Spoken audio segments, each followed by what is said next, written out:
터리아담을 찾아주셔서 감사합니다. 항상 건강하시고 좋은 일만 가득하시길 기원할게요. 지금 구독하시고 바로 오늘 야담 들어보시죠. 때는 바야흐로 국화 향기 그윽한 늦가을. 휘영청 보름달이 온 세상을 은빛으로 물들이던 깊은 밤이었습니다. 사대문 안에서도 손꼽히는 권세가인 최판서댁. 그 위세만큼이나 높고 육중한 대문 안은 이상하리만큼 깊은 정막에 잠겨 있었지요. 평소라면 밤늦도록 사랑채에서 손님들과 술잔을 기울이거나 글 읽는 소리가 흘러나왔을 터인데 그날 밤은 유난히 고요했습니다. 마치 폭풍전야처럼 무겁고 불길한 기운만이 담장 안팎을 감돌고 있었지요. 다음 날 아침 해가 중천에 떠오르도록 최 판서의 방문이 굳게 닫혀있자 집안의 하인들은 술렁이기 시작했습니다. 평소 기침 시간이 칼날 같던 대감께서 이토록 늦잠을 주무실 리 만무했기 때문입니다. 불길한 예감에 휩싸인 늙은 하인이 몇 번이고 방문 앞에서 인기척을 내보았으나 안에서는 아무런 대답도 들려오지 않았습니다. 결국 참다 못한 하인이 조심스럽게 문고리를 잡고 밀실 문을 열었을 때 방 안에는 차마 눈뜨고 볼 수 없는 끔찍하고도 기이한 광경이 펼쳐져 있었습니다.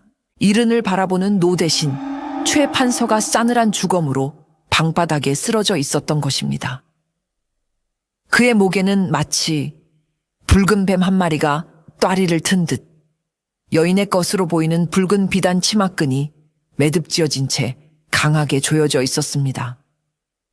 그 매듭은 너무나도 단단하고 정교하여 마치 원한이라도 설인 듯 섬뜩한 기운을 내뿜고 있었지요. 최 판서의 얼굴은 고통과 경악으로 일그러져 있었고 부릅뜬 두 눈은 허공의 어느 한 점을 응시한 채 굳어 있었습니다. 방 안은 비교적 정돈되어 있었습니다. 탁자 위에는 아직 온기가 희미하게 남아있는 듯한 다과상이 정갈하게 차려져 있었고 값비싼 청자 찻잔 2개가 놓여 있었습니다. 마치 조금 전까지 누군가와 오붓하게 담소를 나누었던 것처럼 말이지요. 외부에서 침입한 흔적이나 격렬하게 다툰 흔적은 찾아볼 수 없었습니다. 이는 필시 면식범의 소행, 그것도 최 판서와 아주 가까운, 어쩌면 그와 살을 맞대고 정을 나누었을지도 모르는 여인의 소행임을 강력하게 암시하고 있었습니다.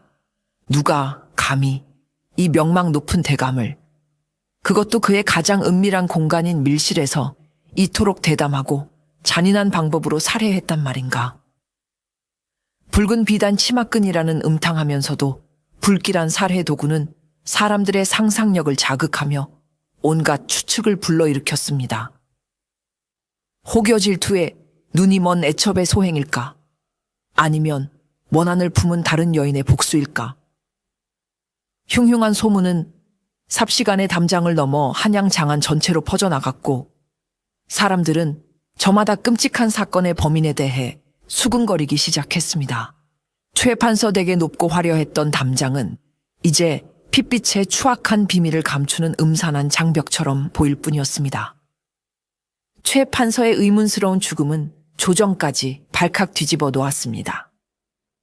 당대의 이름난 대신이 자신의 집 밀실에서, 그것도 여인의 치마끈에 목이 졸려 살해당했다는 사실은 가히 전대미문의 충격적인 사건이었습니다. 포도청에서는 즉시 수사에 착수했지만 사건은 처음부터 짙은 안개 속을 헤매는 듯했습니다.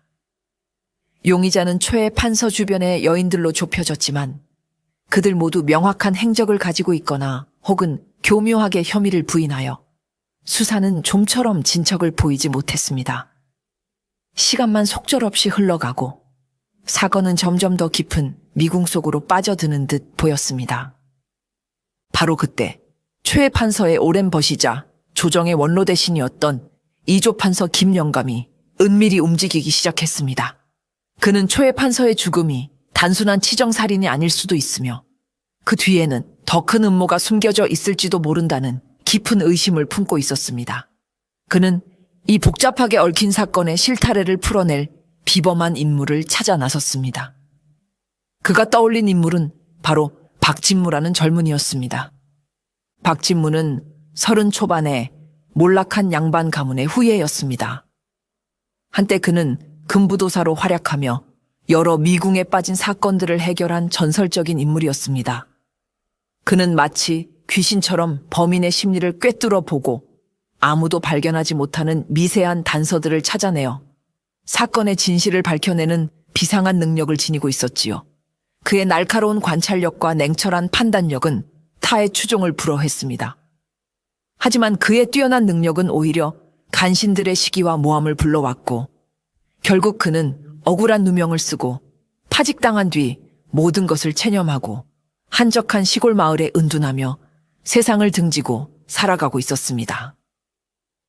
김영감은 수소문 끝에 박진무의 누추한 초가를 찾아냈습니다. 그는 박진무에게 최 판서의 억울한 죽음의 진실을 밝혀달라고 간곡히 청했습니다. 처음에는 세상사의 염증을 느끼고 모든 것을 거절하려 했던 박진무였지만 사건의 기이함과 김영감의 간절한 눈빛 앞에서 결국 무거운 마음을 돌렸습니다.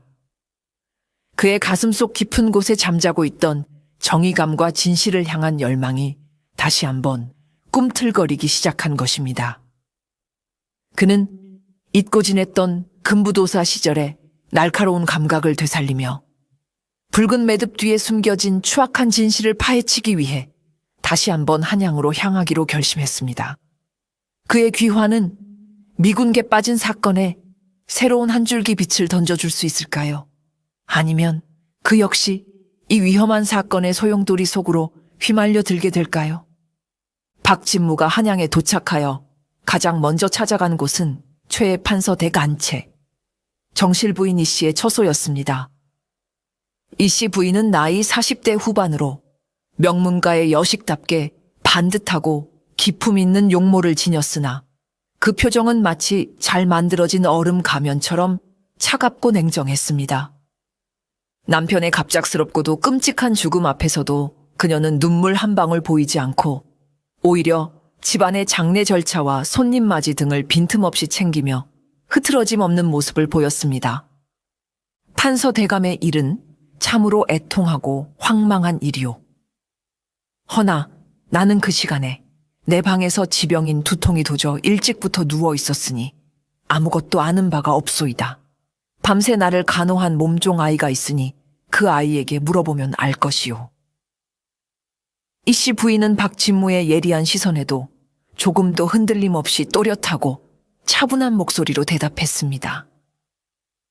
그녀의 말투에서는 남편의 죽음에 대한 슬픔보다는 오히려 이 모든 소란이 빨리 끝나기를 바라는 듯한 미묘한 짜증과 냉랭함마저 느껴졌습니다. 박진무는 이 씨 부인의 관상을 면밀히 살폈습니다.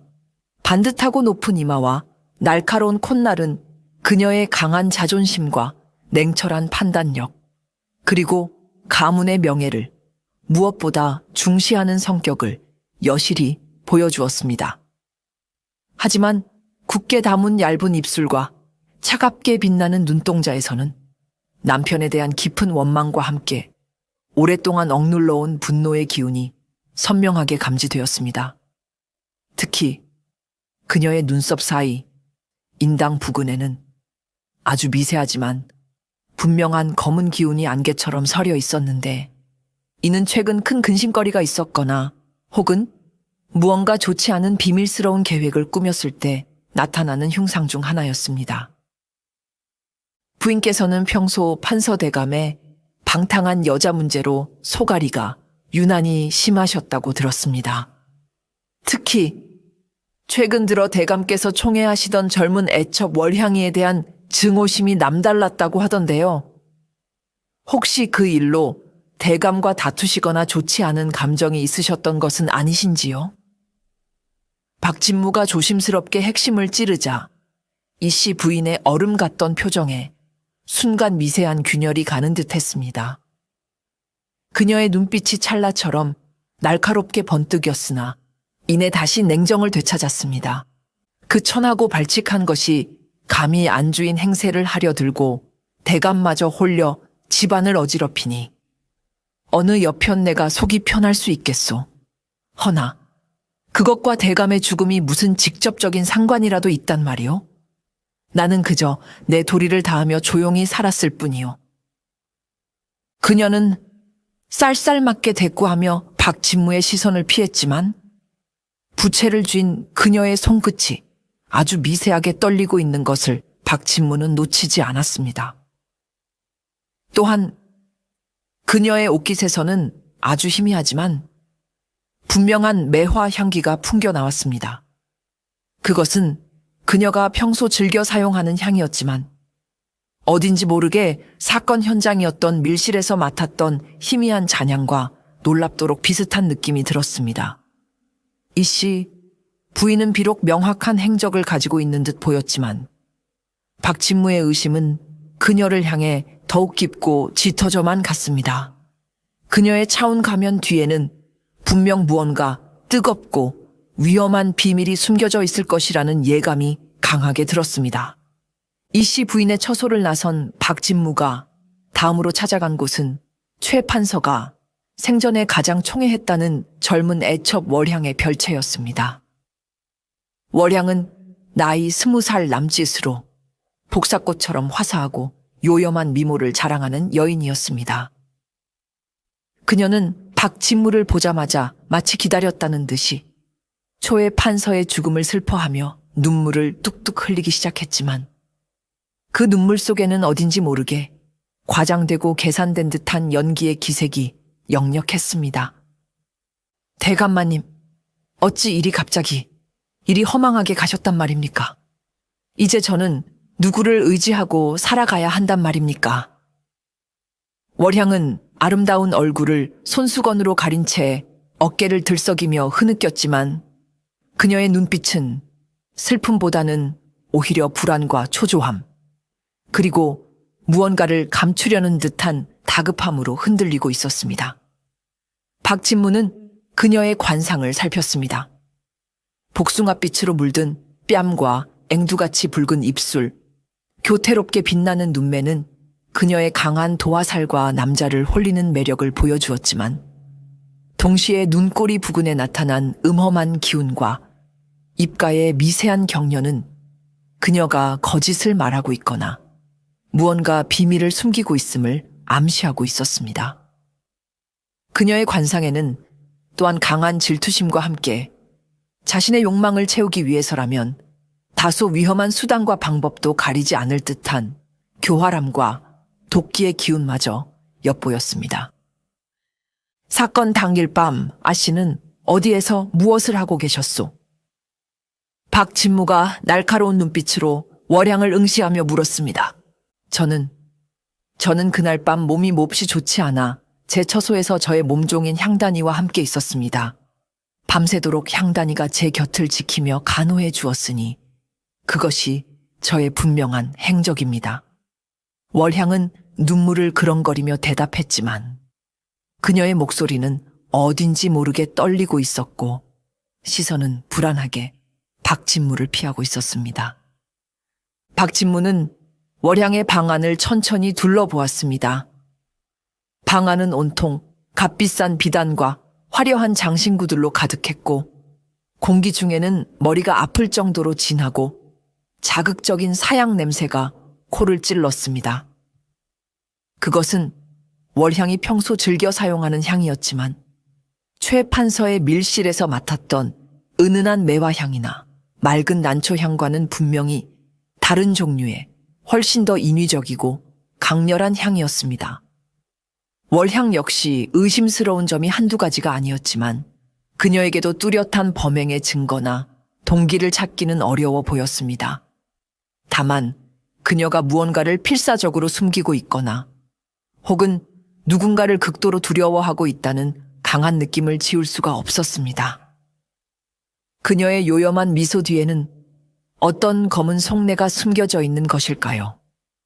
박진무는 정실 부인 이씨와 애첩 월향, 두 여인을 만난 후 다시 한번 최 판서가 살해된 사랑채 밀실로 돌아왔습니다. 그의 예리한 수사 감각은 현장에 남아있는 아주 작은 단서 하나라도 놓치지 않으려 했습니다. 그는 방 안 구석구석을 샅샅이 살피며 범인이 남겼을지도 모르는 보이지 않는 흔적들을 추적하기 시작했습니다. 그는 먼저 방바닥에 엎질러진 찬물 자국과 그 주변에 흩어져 있는 차십들을 유심히 살폈습니다. 찬물의 양이나 차십의 종류로 보아 최 판서는 죽기 직전까지 누군가와 차를 마시고 있었던 것이 분명했습니다. 그런데 탁자 위에는 분명 2개의 찻잔만이 놓여 있었는데 그중 하나의 찻잔 주위로 유난히 많은 찬물이 엎질러져 있었고 그 찻잔에는 아주 미세한 실금이 가 있는 것이 보였습니다. 마치 누군가 급하게 찻잔을 내려놓거나 혹은 가벼운 실랑이라도 있었던 것처럼 말이지요. 그러다가 박진무는 탁자 아래 어두컴컴한 구석에서 아주 작은 도자기 파편 하나를 발견했습니다. 그것은 날카롭게 깨진 찻잔의 일부로 보였는데 방 안에 있던 2개의 찻잔과는 그 재질이나 표면에 그려진 문양이 확연히 다른 것이었습니다. 이는 사건 당일 밤 최 판사와 함께 차를 마신 사람이 1명이 아니라 2명 이상이었거나 혹은 알려지지 않은 또 다른 찻잔이 존재했음을 강력하게 시사하는 증거였습니다. 과연 이 깨진 찻잔의 주인은 누구일까요? 또한 박진무는 방 안에 남아있는 2가지 서로 다른 여인의 향기에 다시 한번 주목했습니다. 하나는 정실부인 이 씨에게서 났던 맑고 차가운 기운을 풍기는 은은한 매화향과 매우 흡사했습니다. 다른 하나는 애첩 월향이 즐겨 사용하는 진하고 자극적인 사향과는 전혀 다른 종류의 아주 희미하지만 맑고 청가한 난초향이었습니다. 이 난초향은 누구의 것일까? 이 씨 부인도 월향도 아닌 제3의 여인이 그날 밤 밀실에 있었던 것은 아닐까? 그리고 그는 초의 판서의 시신을 다시 한번 면밀히 살폈습니다. 그의 굳게 담은 손톱 밑을 예리한 도구를 이용해 조심스럽게 벌려보자 그 안에서 아주 가늘고 짧은 하지만 선명한 붉은색 비단실 조각 하나를 발견할 수 있었습니다. 그것은 필시 범인의 옷에서 떨어진 것이거나 혹은 범행에 사용된 붉은 매듭의 일부일 가능성이 매우 높았습니다. 이 붉은 비단실은 범인을 특정할 수 있는 결정적인 단서가 될 수도 있었습니다. 깨진 찻잔 조각, 밀실을 감돌던 2 종류의 뚜렷한 여인향, 그리고 최 판서의 손톱 밑에서 발견된 붉은 비단실 조각, 이 3가지 단서는 마치 어둠 속에서 빛나는 별처럼 사건의 진실을 향한 중요한 길잡이가 될 것이 분명했습니다. 박진무는 이 단서들을 자신의 머릿속 깊숙이 새겨두고 다음 수사 단계를 구상하기 시작했습니다. 그의 예리한 추리의 칼날은 이제 서서히 범인의 심장을 향해 다가가고 있었습니다. 박진무는 최 판서 댁의 하인들과 주변 인물들을 대상으로 본격적인 탐문을 시작했습니다. 그는 특유의 날카로운 관찰력과 사람의 마음을 편안하게 만드는 화술로 그들의 입에서 사건과 관련된 중요한 정보들을 하나씩 끌어내기 시작했습니다. 그러던 중 그의 귀에 아주 흥미롭고도 의미심장한 소문 하나가 들려왔습니다. 최 판서가 죽기 며칠 전부터 소영이라는 의문의 여인과 극비리에 만나왔다는 것이었습니다. 소영이라는 여인은 나이 25 남짓의 젊고 아름다운 여인이었으나 아무도 그녀의 정확한 출신이나 정체를 알지 못했습니다. 그녀는 마치 달빛 아래 그림자처럼 호련히 나타났다가 안개처럼 사라지곤 했으며 최 판서는 그녀와의 만남을 집안 사람들은 물론 가장 가까운 측근들에게조차 철저히 비밀에 붙였다고 했습니다. 어떤 하인은 소영이 초의 판서가 젊은 시절 잠시 연을 맺었던 여인의 숨겨둔 딸일 것이라고 수군거렸고, 어떤 하인은 그녀가 최 판서의 약점을 잡고 돈을 요구하던 무서운 꽃뱀일 것이라고 억측하기도 했습니다. 또 어떤 이는 그녀가 뛰어난 미모와 재주를 가진 기생 출신으로 최 판서가 그녀를 몰래 첩으로 들이려 했다는 그럴듯한 이야기를 전하기도 했습니다. 소문은 무성했지만 분명한 것은 최 판서의 죽음과 이 소영이라는 의문의 여인이 어떤 식으로든 깊이 관련되어 있을 가능성이 매우 높다는 것이었습니다. 박진무는 직감했습니다. 이 소영이라는 여인이 바로 사건의 핵심을 쥐고 있는 인물일지도 모른다고. 그녀가 바로 밀실에 남아있던 제3의 난초향의 주인이자 깨진 찻잔과 관련된 인물일 가능성이 컸습니다. 어쩌면 그녀가 범인이거나 혹은 범인을 알고 있는 유일한 목격자일 수도 있었습니다. 박진무는 모든 수단을 동원하여 소영이라는 여인의 행방을 찾아 나서기로 결심했습니다. 그녀를 만나야만 이 복잡하게 얽히고 설킨 치정, 살인극의 가려진 전모를 밝혀낼 수 있을 것이라 확신했기 때문입니다. 미궁에 빠져있던 사건은 이제 소영이라는 새로운 인물의 등장으로 인해 전혀 예상치 못한 방향으로 흘러갈 조짐을 보이고 있었습니다. 박진무는 소영이라는 의문의 여인을 추적하는 한편 정실부인 이 씨와 애첩 월향의 행적에 대해서도 다시 한번 면밀히 검토하기 시작했습니다.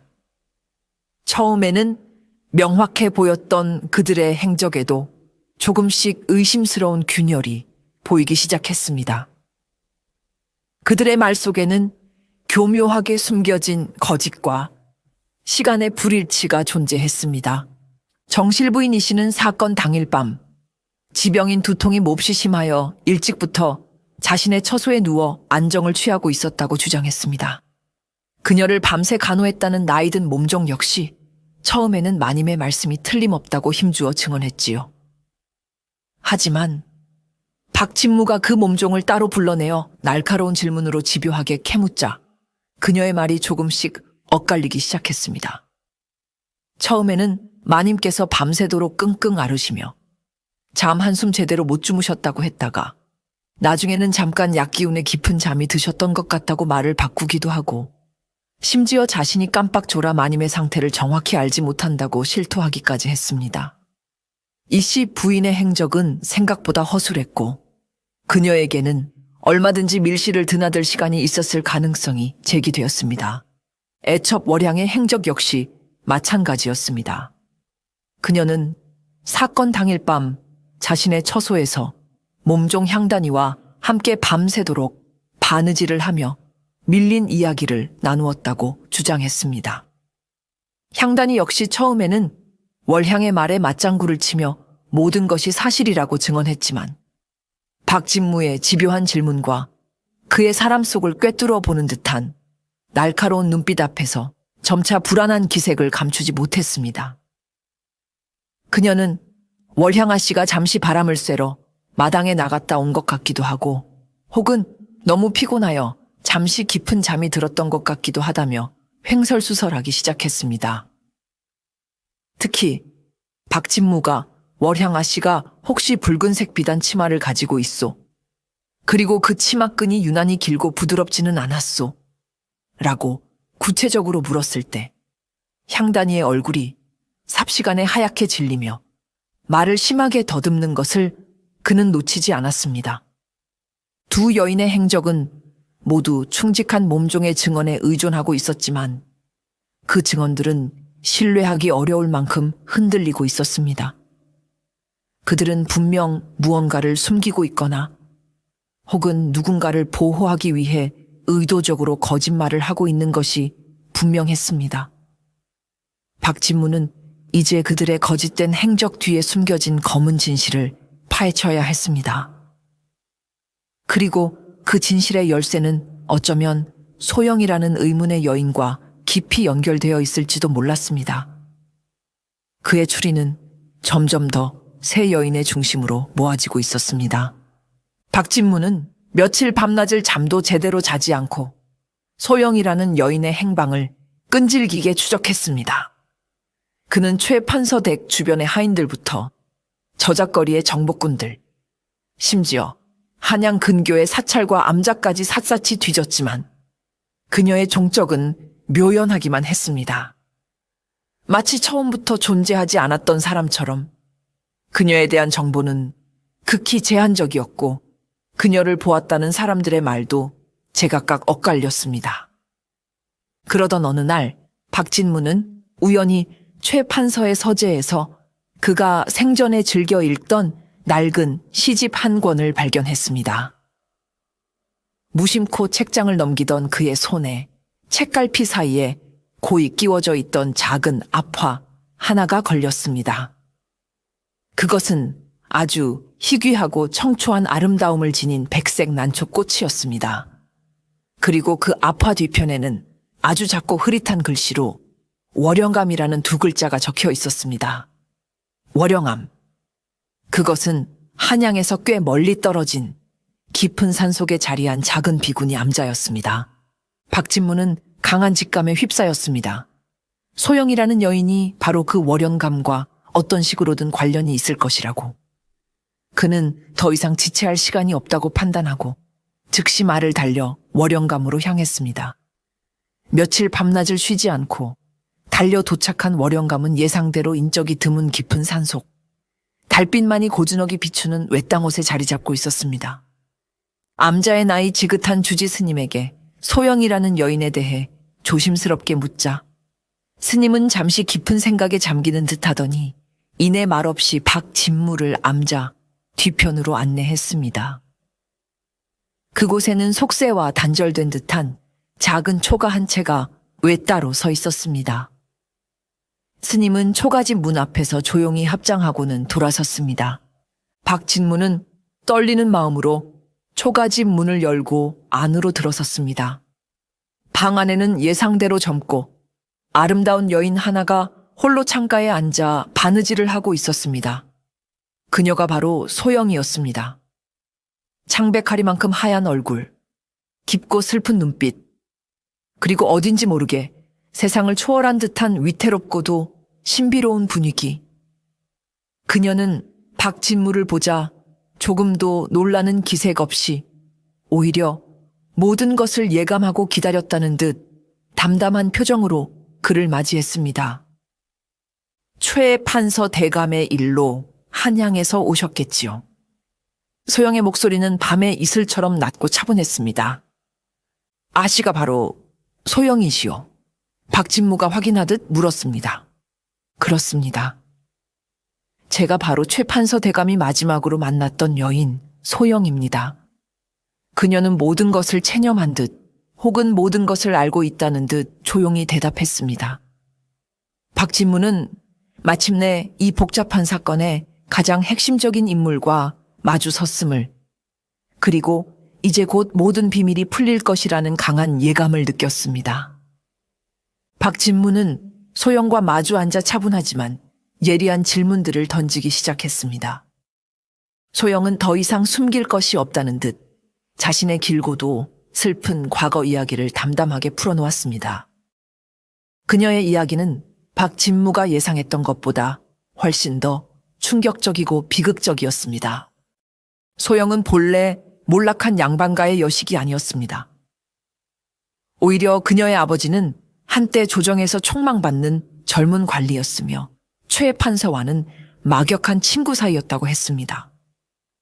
하지만 최 판서는 친구의 아내, 즉 소영의 어머니를 남몰래 연모했고 그릇된 욕망을 이기지 못해 결국 친구를 배신하고 말았습니다.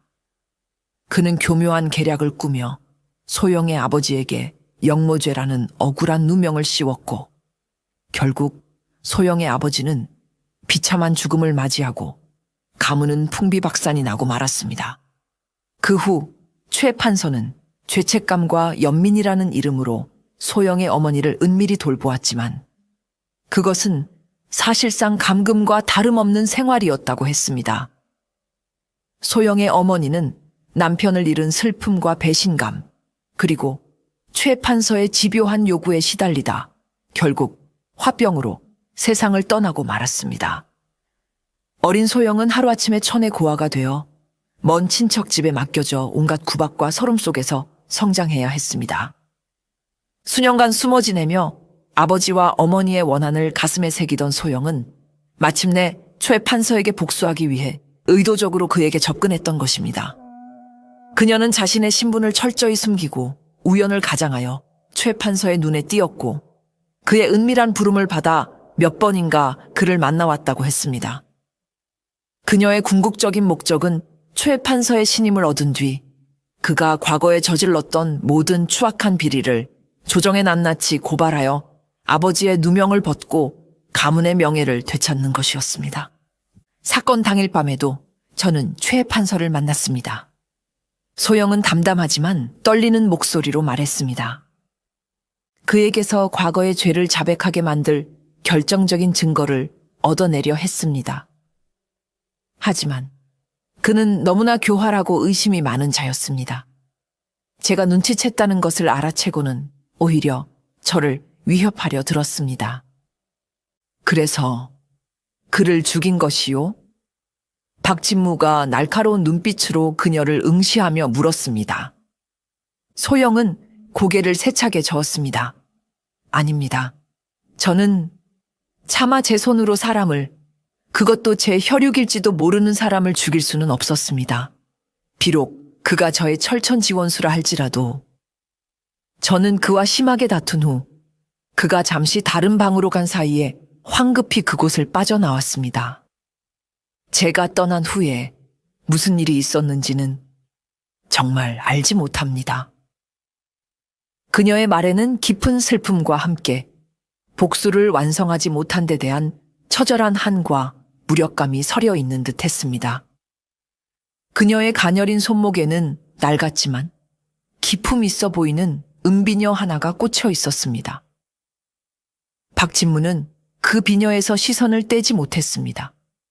그것은 단순한 장신구가 아닌 그녀의 기구한 운명을 상징하는 듯 보였습니다.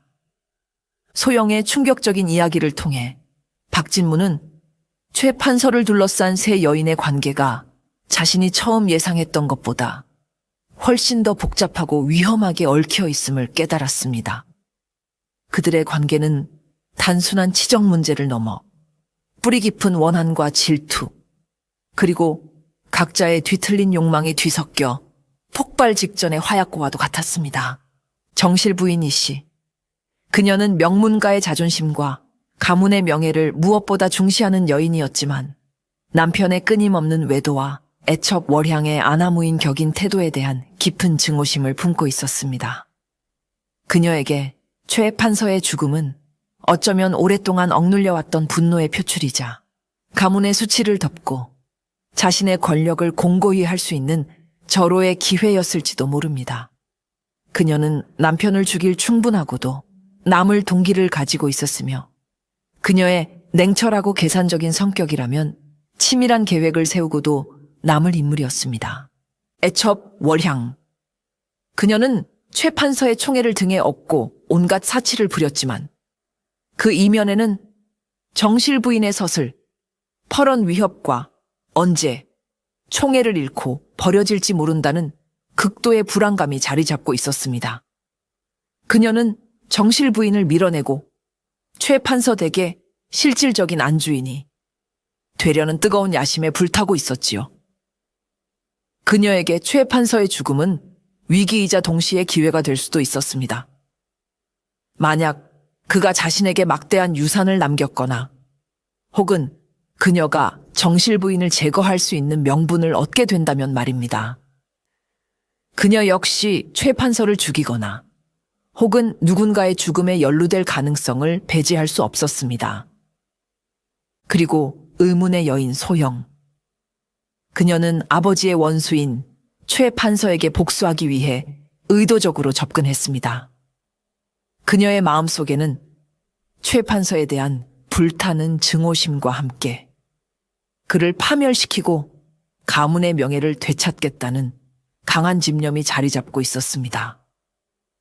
비록 자신의 손으로 직접 죽이지는 않았다고 주장했지만 그녀 역시 최 판서를 죽일 충분한 동기와 기회를 가지고 있었던 셈입니다. 어쩌면 그녀는 다른 누군가와 공모하여 복수를 실행했을 수도 있었습니다. 세 여인 모두 최 판서를 죽일 만한 각기 다른, 그러나 강력한 이유를 가지고 있었고, 사건 당일 밤 그의 밀실에 드나들었거나 혹은 그럴 수 있었던 정황 또한 충분했습니다. 박진무는 이제 이 세 여인 중 누가 진범인지, 혹은 그들이 어떤 식으로 서로 얽혀 이 끔찍한 살인극을 벌였는지를 명확하게 밝혀내야만 했습니다. 그의 머릿속에서는 복잡하게 얽힌 실타래가 조금씩, 그러나 분명하게 풀리기 시작하고 있었습니다. 이제 마지막 한 가닥의 실만 잡아당기면 모든 것이 드러날 것 같았습니다. 박진무는 초의 판서의 목을 졸랐던 그 붉은 비단 치마끈이 과연 누구의 것인지를 밝혀내는 것이 사건 해결의 가장 중요한 열쇠라고 다시 한번 확신했습니다. 정실 부인 이씨, 애첩 월향, 그리고 의문의 여인 소영. 세 여인 모두 평소 화려한 비단 치마를 즐겨 입었을 가능성이 높았고, 그중 붉은색 치마 한두 벌쯤 가지고 있지 않으리란 법도 없었습니다. 범행에 사용된 치마끈은 일반적인 것이 아니라 특정 여인의 것임을 암시하는 독특한 매듭 방식이나 재질 혹은 향기를 가지고 있을 수도 있었습니다.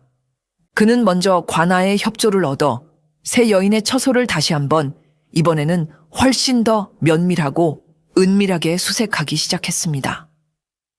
물론 직접적인 살해 도구가 된 치마를 찾는 것은 거의 불가능에 가까울 것이라 예상했지만, 혹시라도 범행에 사용된 치마와 같은 재질이나 색상의 다른 옷가지 혹은 범행을 암시할 만한 다른 사소한 단서라도 발견할 수 있을까 하는 마지막 기대 때문이었습니다. 정실 부인 이 씨의 방에서는 여전히 수많은 값비싼 비단 옷들이 나왔지만 유독 붉은색 계열의 치마는 찾아보기 어려웠습니다. 하지만 옷장 가장 깊숙한 곳, 다른 옷가지들 밑에 아무렇게나 구겨져 숨겨져 있던 낡은 붉은색 명주 속옷 하나가 발견되었는데, 그 색깔과 매듭 방식이 사건 현장의 붉은 매듭과 놀랍도록 흡사했습니다. 게다가 그 속옷에서는 희미하게 매화 향과 함께 아주 미세하지만 분명한 사향 냄새가 섞여 나는 듯했습니다. 애첩 월향의 방은 여전히 화려한 색상의 비단 옷들로 가득했습니다. 그 중에는 여러 벌의 붉은색 치마도 있었지만 대부분 최근에 입었던 흔적이 없거나 사건 현장의 매듭과는 재질이나 색감이 조금씩 달라 보였습니다. 다만 그녀의 화장대 거울 뒤편, 아주 은밀한 곳에 급하게 숨겨둔 듯한 작은 쪽지 하나가 다시 발견되었는데, 그 안에는 누군가에게 돈을 요구하며 협박하는 듯한 내용의 글귀와 함께 붉은 매듭이라는 단어가 선명하게 적혀 있었습니다.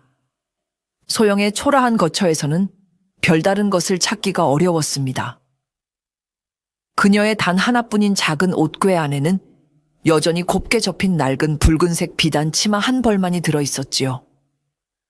그 치마는 오랫동안 입지 않은 듯 빛이 발해 있었지만 그 색깔과 재질은 여전히 사건 현장의 붉은 매듭과 가장 흡사해 보였습니다. 또한 그녀의 방 한 구석, 먼지가 뽀얗게 쌓인 바닥에서 아주 작고 날카로운 칼날 조각 하나가 발견되기도 했습니다. 붉은 매듭의 주인은 과연 누구일까요? 세 여인 모두 의심스러운 정황을 더욱 짙게 만들 뿐 명확한 답을 주지는 못했습니다. 오히려 사건은 더욱더 깊은 안개 속으로 빠져드는 듯 했습니다. 박진무는 이제 이 혼란스럽고 모순된 단서들을 하나로 꿰어 맞출 결정적인 한 방, 즉 범인의 자백을 이끌어낼 마지막 계략이 필요하다고 느꼈습니다. 그의 눈빛은 차갑고도 예리하게 빛나고 있었습니다. 붉은 매듭의 주인을 찾는데 난항을 겪던 박진무는 일단 가장 먼저 행적이 흔들렸던 애첩 월향과 그녀의 몸종 향단에게 다시 한번 집중하기로 했습니다. 월향은 여전히 자신의 결백을 주장하며 교묘하게 빠져나갔지만 향단이의 불안한 태도는 계속해서 박진무의 마음에 걸렸습니다. 그는 향단이야말로 사건의 중요한 단서를 쥐고 있거나 혹은 월향의 거짓말에 동조하고 있는 핵심 인물이라고 판단했습니다. 박진무는 향단이를 따로 자신의 거처로 불러내어 부드러우면서도 집요하게 그녀를 신문하기 시작했습니다. 처음에는 완강히 입을 다물고 월향아 씨의 행적을 되풀이하던 향단이었지만 박진무의 날카로운 질문과 그녀의 작은 표정 변화나 말투의 미세한 떨림까지 놓치지 않는 예리한 관찰력 앞에서 결국 심리적으로 무너지고 말았습니다. 게다가 박진무는 향단이 그녀 역시 이 사건에 연루될 경우 중벌을 피하기 어려울 것이며 만약 진실을 말한다면 최대한 선처를 받을 수 있도록 돕겠다는 약속까지 덧붙였습니다. 결국 향단이는 참았던 눈물을 왈칵 쏟아내며 모든 사실을 털어놓기 시작했습니다. 사실 그날 밤 아씨께서는 제 방에 계시지 않았습니다. 향단이의 목소리는 두려움으로 가늘게 떨리고 있었습니다. 아씨께서는 야심한 시각에 몰래 처소를 빠져나가셨고 새벽녘이 다 되어서야 몹시 헬쑥하고 넋이 나간 얼굴로 돌아오셨습니다. 그리고는 제게 만약 누가 묻거든 밤새도록 자신과 함께 있었다고 절대로 다른 말을 해서는 안 된다고 단단히 입단속을 시키셨습니다. 저는 아씨가 너무나 두렵고 무서워서 어쩔 수 없이 향단의 고백은 월향의 행적이 완벽한 거짓이었음을 증명하는 결정적인 증거였습니다. 월향은 사건 당일 밤 분명 최 판서의 밀실에 갔거나 혹은 다른 매우 중요한 장소에 있었던 것이 틀림없었습니다. 박진무는 이제 월향을 더욱 강하게 압박하여 그녀의 입에서 진실을 끌어내야 했습니다. 그리고 그녀가 그토록 필사적으로 숨기려 했던 비밀 속에는 어쩌면 사건 해결의 또 다른 결정적인 열쇠가 숨겨져 있을지도 몰랐습니다. 그는 즉시 월향을 다시 소환할 것을 명했습니다. 월향의 거짓 행적이 드러나면서 수사는 급물살을 타는 듯 했지만 박진무의 마음속에는 여전히 풀리지 않는 또 다른 중요한 의문 하나가 뇌리를 떠나지 않고 있었습니다. 그것은 바로 의문의 여인 소영과 그녀가 늘 머리에 꽂고 다니던 그 낡았지만 기품 있어 보이는 은비녀였습니다. 소영은 초의 판서에게 복수하기 위해 의도적으로 접근했다고 말했지만 그녀의 눈빛 속에는 단순한 증오심 외에 다른 어떤 복잡하고도 깊은 감정들이 얽혀 있는 듯 보였습니다. 그리고 그녀가 마치 자신의 분신처럼 소중히 여기는 듯한 그 낡은 은비녀. 그것은 분명 평범한 여염집 처녀가 가질 만한 물건은 아니었습니다. 섬세한 세공과 은은한 광택은 그것이 한때는 매우 귀한 신분의 여인이 사용했던 물건임을 말해주고 있었습니다. 박진무는 어디선가 그 비녀와 비슷한 것을 본 기억, 혹은 그 비녀에 얽힌 어떤 이야기를 들었던 기억이 어렴풋이 떠올랐지만 명확하게 잡히지는 않았습니다. 그는 며칠 밤낮을 고민하고 과거의 기억들을 더듬어 본 끝에 문득 자신이 금부도사 시절에 우연히 열람했던 최 판서 가문의 낡은 종가 기록들 속에서 그 실마리를 찾아낼 수 있을지도 모른다는 생각을 하게 되었습니다. 그는 즉시 관아의 서고를 뒤져 먼지가 뽀얗게 쌓인 최 판서 가문의 족보와 관련 문서들을 찾아내 샅샅이 읽어 내려가기 시작했습니다.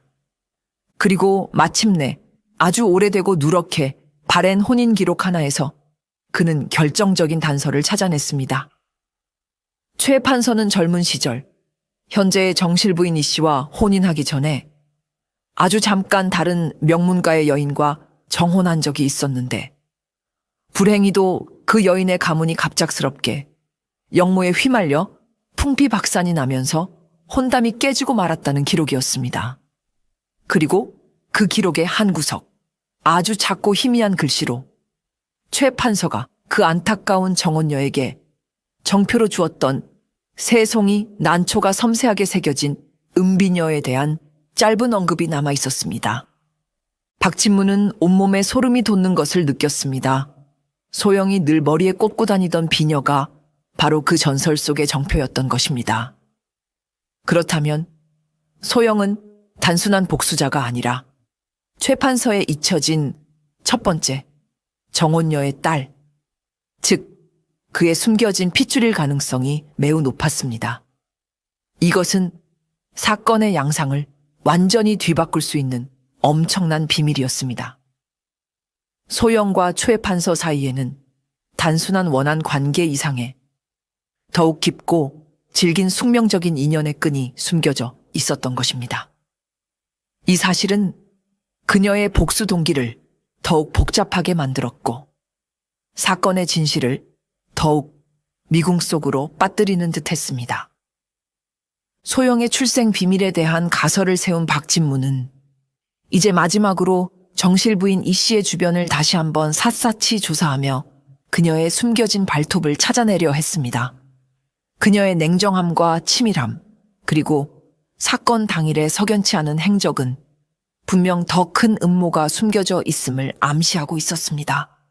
그는 이 씨 부인의 처소를 다시 한번, 이번에는 훨씬 더 집요하고 꼼꼼하게 수색했습니다. 그러던 중 그녀가 가장 아끼던 자개함 깊숙한 곳, 이중으로 만들어진 비밀 공간 안에 숨겨져 있던 낡은 밀서 한 통을 우연히 발견하게 되었습니다. 밀서는 고급 비단에 쓰여 있었고 복잡한 암호와 은어로 가득 차 있어 해독하기가 쉽지 않았습니다. 하지만 박진무는 밤샘 연구와 과거 금부도사 시절의 경험을 총동원하여 마침내 그 암호 속에 숨겨진 끔찍한 내용을 파악해낼 수 있었습니다. 밀서에는 상상조차 할 수 없는 충격적인 내용이 담겨 있었습니다. 그것은 이 씨 부인이 다른 가문에 어떤 막강한 권력을 가진 세도가와 아주 오랫동안 주고받은 편지들 중 일부였습니다. 편지에는 최 판서를 늙고 병들어 쓸모없어진 방해물이라 칭하며 그를 제거하고 그의 막대한 재산을 나누어 가진 뒤 자신들의 자식들을 정략적으로 혼인시켜 두 가문의 세력을 합쳐 조정의 실권을 장악하려는 무섭고도 치밀한 음모가 적나라하게 적혀 있었던 것입니다. 편지에는 심지어 최 판서를 제거할 구체적인 방법과 시기, 그리고 범행 후 증거를 인멸하고 다른 사람에게 죄를 뒤집어 쓰일 계획까지 암시되어 있었습니다. 하지만 편지의 상대가 정확히 누구인지는 명확히 드러나 있지 않았습니다. 다만 그 역시 상당한 권력과 재산을 가진 인물이며 이 씨 부인과 아주 오랫동안 부적절하고도 은밀한 관계를 유지해온 자라는 것만을 짐작할 수 있을 뿐이었습니다. 이 씨 부인의 얼음처럼 차가운 가면 뒤에는 이처럼 무섭고도 탐욕스러운 야심과 배신이 숨겨져 있었던 것입니다. 최 판서의 죽음은 단순한 치정살인이 아니라 거대한 권력, 암투와 재산 다툼, 그리고 오랜 원한과 배신이 복잡하게 얽힌 추악한 음모의 일부였을 가능성이 매우 높아졌습니다. 박진무는 이 거대한 악의 실체 앞에서 잠시 할 말을 잃을 정도였습니다. 모든 단서와 정황을 종합한 박진무는 마침내 사건의 전모를 거의 다 파악했다고 확신했습니다. 이제 남은 것은 범인의 자백을 받아내고 그들의 추악한 죄를 만천해 드러내는 것뿐이었습니다. 그는 결전의 순간이 왔음을 직감하고 최 판서가 살해된 바로 그 사랑채 밀실에 정실 부인이 씨, 애첩 월향, 그리고 의문의 여인 소영을 모두 한자리에 불러 모았습니다. 방 안에는 무거운 침묵과 함께 숨 막히는 긴장감이 감돌았습니다. 세 여인은 서로를 향해 날카로운 경계와 의심의 눈빛을 교환하며 박진무의 입이 열리기만을 초조하게 기다리고 있었습니다. 그들의 아름다운 얼굴 뒤에는 각기 다른 비밀과 욕망, 그리고 두려움이 복잡하게 뒤얽혀 있었습니다. 박진무는 먼저 월향을 향해 차분하지만 단호한 목소리로 입을 열었습니다. 월향아 씨, 그대의 몸종 향단이는 이미 모든 것을 자백했소. 사건 당일 밤, 그대는 처소에 없었으며 새벽녘이 되어서야 몹시 불안한 모습으로 돌아왔다고 말이오. 이제 그대의 거짓 행적은 더 이상 통하지 않을 것이오. 그 밤 그대는 어디서 무엇을 하고 있었는지 이제 바른 대로 고하시오. 월향은 얼굴이 삽시간에 하얗게 질려 입술을 깨물었지만 여전히 쉽사리 입을 열지 못하고 고개를 숙였습니다. 다음으로 박진무는 소영을 정면으로 바라보았습니다. 그의 손에는 소영이 늘 머리에 꽂고 다니던 낡은 은빈녀가 들려 있었습니다. 소영 아씨, 이 은빈녀는 과거 초의 판서대감께서 그의 첫 번째 정혼녀에게 주었던 정표였소. 그대는 혹시 최의 판서대감의 숨겨진 혈육은 아니시오? 그리고 그날 밤 최 판서대감과 마지막으로 만났을 때 무슨 일이 있었는지 상세히 고해야 할 것이오. 소영은 박진무의 말에 놀란 듯 눈을 동그랗게 떴지만 이내 모든 것을 체념한 듯 깊은 한숨을 내쉬며 조용히 고개를 끄덕였습니다. 그녀의 눈가에는 어느새 눈물이 맺혀 있었습니다. 마지막으로 박진무는 정실부인 이 씨를 향해 서릿발처럼 차갑고도 예리한 시선을 보냈습니다. 그의 손에는 이 씨 부인의 자개함에서 발견된 밀서 한 통이 들려 있었습니다. 이 씨 부인, 이 밀서에는 최 판서 대감을 제거하고 가문의 재산을 송두리째 차지하려는 무섭고도 추악한 음모가 낱낱이 담겨 있소이다. 이제 그대의 그 차가운 가면을 벗고 모든 진실을 밝히시지요. 누가 최 판서 대감을 살해했는지, 그리고 그 붉은 매듭의 진짜 주인은 누구인지 말이오.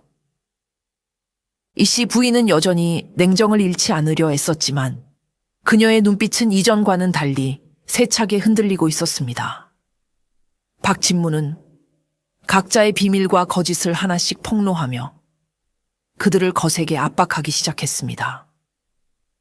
밀실 안의 공기는 점점 더 무겁게 가라앉았고 세 여인은 서로를 향한 의심과 분노, 그리고 걷잡을 수 없는 공포심에 휩싸여 격렬한 신경전을 벌이기 시작했습니다.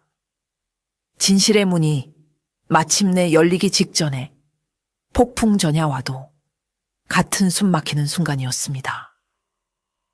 박진무의 집요한 추궁과 압박 속에서 가장 먼저 심리적으로 무너진 것은 뜻밖에도 애첩 월향이었습니다.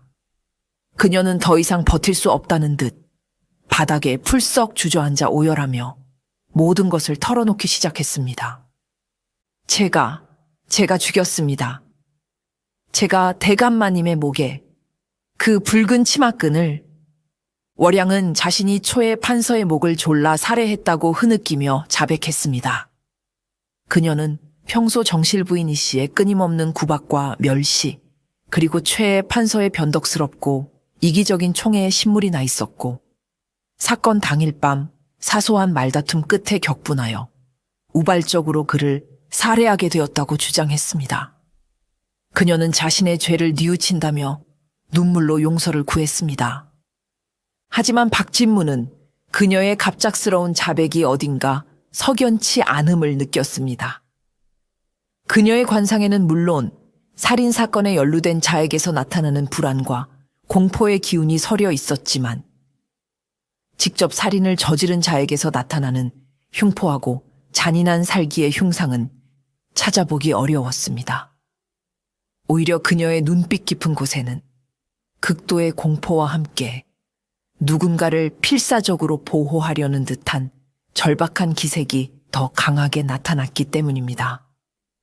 또한 그녀가 범행을 저질렀다고 하기에는 현장의 상황과 몇 가지 중요한 증거들이 명확하게 맞지 않는 부분이 있었습니다.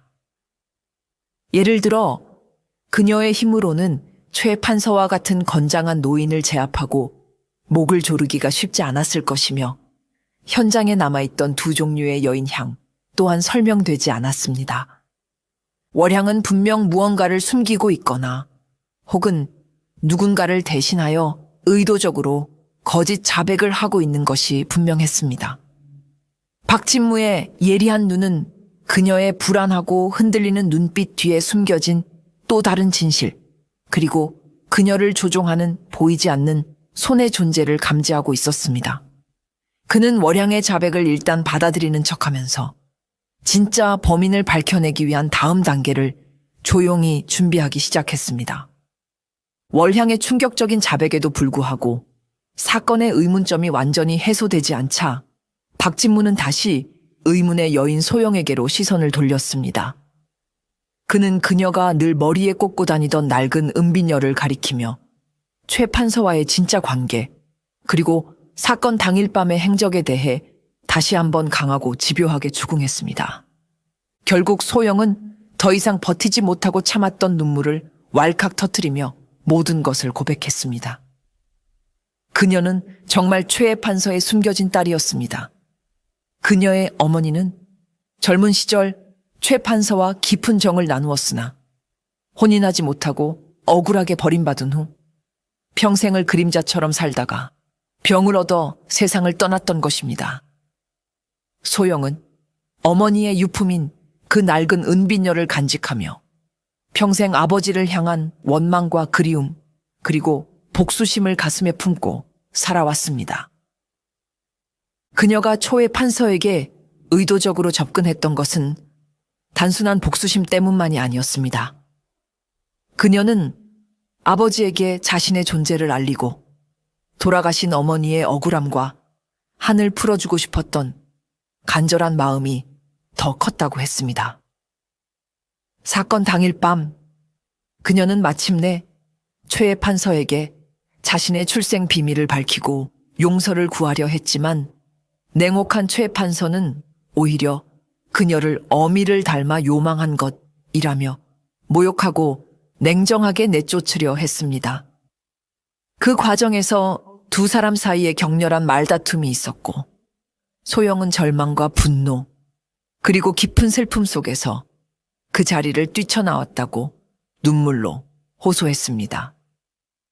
그녀는 차마 자신의 손으로 아버지를 해하지는 못했지만 그에 대한 원망과 연민 그리고 자신을 둘러싼 기구한 운명에 대한 처절한 슬픔은 더욱 깊어졌다고 했습니다. 소영의 눈물 어린 고백은 사건의 또 다른 중요한 이면을 드러내며 최 판서의 위선적이고 비정한 모습을 다시 한번 명확하게 확인시켜 주었습니다. 그리고 그녀의 이야기는 정실 부인 이 씨의 범행 동기에 대한 중요한 실마리를 제공해주고 있었습니다. 박진무는 이제 모든 진실의 조각들이 하나로 맞춰지고 있음을 직감했습니다. 월향의 거짓 자백과 소영의 충격적인 고백. 박진무는 이제 이 모든 사건의 배후에 있는 진짜 범인의 윤곽을 명확하게 그릴 수 있었습니다. 그는 마지막으로 정실 부인 이 씨를 향해 서리발처럼 차갑고도 예리한 시선을 보냈습니다. 그의 손에는 이 씨, 부인의 자기암 깊숙한 곳에서 발견된 그녀의 추악한 음모가 담긴 밀서가 들려 있었습니다. 이 씨 부인, 이제 모든 것이 분명해졌소이다. 월향아 씨는 부인의 교묘한 계략에 빠져 누군가를 감싸기 위해 거짓 자백을 하고 있는 것이고 소영아 씨는 이 끔찍한 사건의 또 다른 피해자일 뿐이요. 그렇다면 최 판서 대감을 살해한 진범은 그리고 이 모든 비극을 계획하고 실행한 자는 바로 당신이 아니시오. 박진무는 이 씨 부인이 다른 가문의 어떤 막강한 세도가와 주고받은 밀서의 내용을 하나하나 읽어 내려가며 그녀가 남편 초의 판서를 제거하고 그의 막대한 재산을 송두리째 차지하려 했던 추악하고도 치밀한 음모를 낱낱이 밝혔습니다. 또한 그녀가 애첩 월향의 질투심과 야망을 교묘하게 이용하여 그녀를 자신의 범행에 끌어들이려 했으며 의문의 여인 소영의 존재를 이용하여 최 판서를 혼란에 빠뜨리고 사건을 더욱 미궁 속으로 몰아넣으려 했던 정황 증거들을 하나씩 제시했습니다. 마침내 모든 것이 탄로난 정실 부인 이 씨는 더 이상 자신의 죄를 숨길 수 없음을 깨닫고 그동안 쓰고 있던 냉정한 가면을 벗어 던지며 차갑게 웃었습니다. 그녀는 자신의 모든 죄를 순순히 인정했습니다. 그녀는 남편의 끊임없는 외도와 가문의 수치, 그리고 자신을 무시하고 업신여기는 듯한 그의 태도에 대한 오랜 증오심과 분노가 쌓여 마침내 이와 같은 치밀하고도 잔인한 살인을 계획하고 실행했던 것입니다. 사건 당일 밤 그녀는 소영이 최 판사와 심하게 다투고 뛰쳐나간 직후 미리 준비해둔 붉은 비단 치마끈을 가지고 밀실로 몰래 들어갔습니다.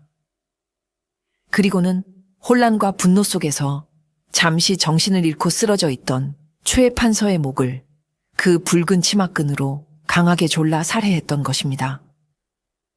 그리고는 월향이 범인인 것처럼 현장을 교묘하게 조작하고 자신은 아무것도 모르는 척 연기하며 모든 의심을 피하려 했던 것입니다.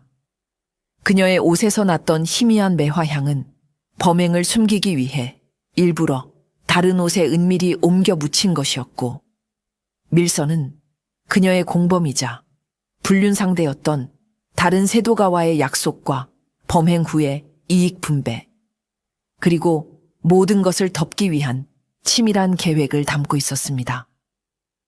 그녀의 냉혹하고도 치밀한 계획은 그 자리에 있던 모든 사람들을 소름 끼치게 만들기에 충분했습니다. 모든 진실이 밝혀지자 밀실안은 무겁고도 처참한 침묵에 휩싸였습니다. 정실 부인 이 씨의 추악한 욕망과 냉혹한 계획은 결국 그녀 자신뿐만 아니라 애첩 월향과 의문의 여인 소영, 세 여인의 운명 모두를 돌이킬 수 없는 비극으로 몰아넣고 말았습니다. 정실 부인 이 씨는 자신의 모든 죄가 백일에 드러났음에도 불구하고 조금도 뉘우치거나 반성하는 기색 없이 오히려 당당하고 오만한 태도를 유지하려 했었습니다. 하지만 그 눈빛 속에는 이미 깊은 절망과 돌이킬 수 없는 허무함이 짙게 서려 있었습니다. 그녀는 평생 가문의 명예와 자신의 탐욕스러운 욕망을 위해 수단과 방법을 가리지 않고 살아왔지만 결국 그 모든 것이 물거품처럼 사라지고 끔찍한 파멸을 맞이하게 된 것입니다. 애처 월향은 자신이 정실 부인에게 철저히 이용당하고 버려졌다는 사실에 절망하며 땅바닥에 주저앉아 오열했습니다. 한때 최 판서의 총애를 받으며 안주인이 될 수 있다는 헛된 꿈에 부풀었지만 그녀의 어리석은 욕망과 질투심은 결국 그녀를 끔찍한 살인 사건의 공범이자 희생양으로 만들고 말았습니다. 그녀는 자신의 어리석음과 탐욕을 뒤늦게 뼈저리게 후회했지만 이미 모든 것은 너무 늦어버린 후였습니다. 의문의 여인 소영은 아버지의 비극적인 죽음과 자신의 어리석었던 복수심, 그리고 이 모든 추악하고도 슬픈 사건에 휘말리게 된 자신의 기구한 운명에 하염없이 눈물만 흘렸습니다. 그녀는 아버지에게 용서받고 싶었고 어머니의 원한을 풀어주고 싶었지만 결국 아버지의 죽음을 막지 못했고 오히려 그 죽음에 자신도 모르게 이용당한 꼴이 되고 말았습니다. 그녀의 마음속에는 깊은 상처와 함께 평생 지고 가야 할 무거운 죄책감만이 남게 되었습니다. 최 판서의 목을 졸랐던 그 붉은 비단 매듭은 단순한 살해 도구가 아니었습니다. 그것은 세 여인의 엇갈린 욕망과 뿌리 깊은 질투, 처절한 복수심, 그리고 이루지 못한 안타까운 사랑이 복잡하게 얽히고 설켜 만들어낸 비극적인 운명의 상징이었습니다. 그 붉은 매듭은 결코 풀리지 않는 원한과 슬픔처럼 그들의 삶을 영원히 올가매고 말았습니다. 사건의 전모가 낱낱이 밝혀지자 정실 부인 이 씨는 관아로 압송되어 자신이 저지른 모든 죄에 대한 엄중한 처벌을 받게 되었습니다.